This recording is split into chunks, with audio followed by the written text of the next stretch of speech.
Hi, and welcome to this short video explaining the decision diagram that you see on your left.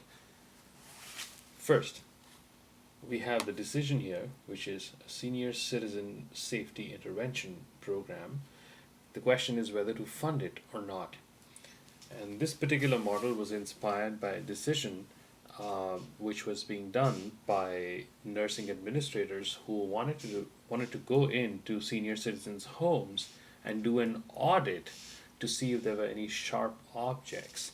And the motivation for that was that senior citizens, you really can't stop them from falling down, but what you can do is to make sure that their fall does not have tragic consequences by removing sharp corners, sharp objects. And for instance, in the bathroom, a lot of the falls happen when people are trying to get out of bathtubs. So one of the interventions is to transform the bathtub to have a door so they don't have to climb.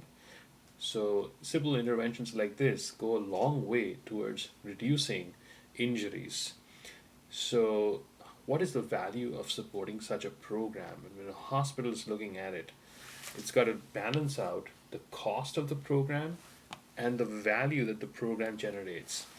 Now, the value comes in a couple of ways. So, one of them is through the actual prudential sources. So, there are minor injuries, there are hip injuries, and head injuries. The three major distinctions here.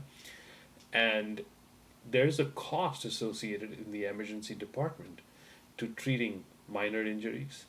And if it's a hip or a head injury, then the head injury is treated by the trauma center. There's a cost to that. And the hip injuries are treated by undergoing very expensive hip replacement surgery and their recuperation costs and so on. Now, this is the money that has to be paid for treatment, and oftentimes it's covered by Medicare, oftentimes it's not. And the idea is to consider the amount of money that the hospital has to spend out of its own pocket to treat these patients. And the other aspect of this is the injury disvalue, which is really coming from our intrinsic valuation. Now, this was done in the context of Stanford University's hospital and Stanford's intrinsic values on education, and then there's also trauma to individuals and coercion of others, which are disvalues. So, trauma to the individual is what we are operationalizing here by putting a monetary amount, saying what are we willing to pay to not have people get hip injuries or head injuries. And that's the amount we want to use to balance all of our expenses that we would be saving against the cost of the program. And finally, we have the success of the program given we choose to invest in it. And this is really about debiasing. So oftentimes it's very easy to think that whatever we do will change the distribution of things we care about. And this is kind of forcing us to reflect that, hey, there's a chance it may not work. And so we get to ask the question, what do we need to believe about the chances of success before we say yes to the program?